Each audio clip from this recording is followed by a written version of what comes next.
Why is not existing much better than existing? I'm sure you can think of a lot of reasons. In this video, we'll look at David Benatar's arguments that he presents in his book, Better Never to Have Been. Benatar says that not being is superior to being, and hence, procreation, bringing more people to this world, is immoral. The first and most famous argument that Benatar puts forward is the asymmetry principle, which he presents in the form of a demonstration. It is the idea that every life is full of pleasures and pains. It is an unquestionable fact. Even the lives of the luckiest of us comprise some pains, and even the lives of the unluckiest of us comprise some pleasures. Another unquestionable proposition is that the presence of pleasure is good and the absence of pain is good, and the presence of pain is bad while the absence of pain is not bad. Now let's compare two scenarios, one where a hypothetical person X exists and another where the person X doesn't exist. Existing forces the person to experience what is good and what is bad. Not existing comes with good and not bad, therefore not existing is a better state than existing. Benatar's second argument is that human lives are much worse than we think they are. We mislead ourselves into thinking that our lives are fairly good while in fact they're not.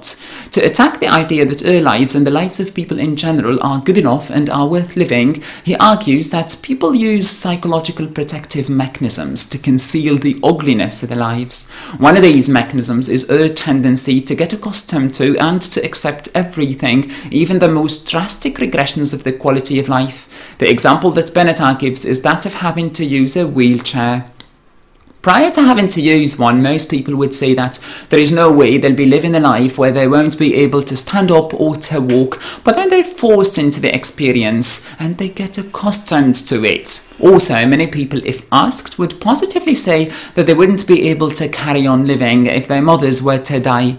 But then their mothers die and people get accustomed to the new situation and carry on living. There is a pattern of adjustment that makes a human accept all dips in the quality of life, no matter how extreme they are. Another point that Benatar makes is that when people try to evaluate their lives, they don't consider characteristics that are true for all human lives. All human lives in the span of one single day experience hunger, thirst, tiredness and sexual deprivation. When a person evaluates a life, she doesn't think about these features. They're neutralized because they're thought to be normal as they're shared by all human lives.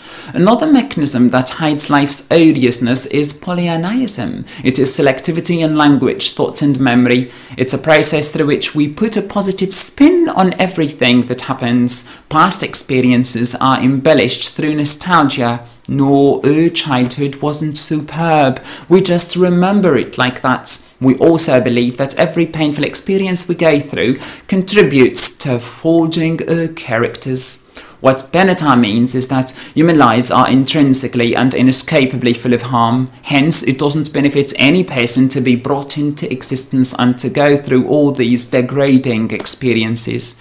Benatar paints a sad picture of human existence, but he insists that his arguments must not be understood as inviting suicide. They're only meant to defend antinatalism. Okay, let's try to look into this distinction he makes. It's true that the asymmetry principle rejects suicide because once the person is born, evil has already been done. The thrown into existence person has already experienced the presence of pleasure and the presence of pain. There is no way to revert to the absence of pain and pleasure. Furthermore, suicide is achievable through painful actions. Wataru Tsurumi's Banned in Many Countries book tries to quantify the amount of pain that every suicide method causes. Benatar's second argument, though, is tricky. If we accept that human lives are intrinsically miserable, then this affirmation is an invitation to end them, and Benatar doesn't put forward any solid argumentation that shows how his second argument is not a call to end already existing life. This has been a brief exposition and discussion of Better Never to Have Been, and this video has reached its end. Until we meet again, try to have great days.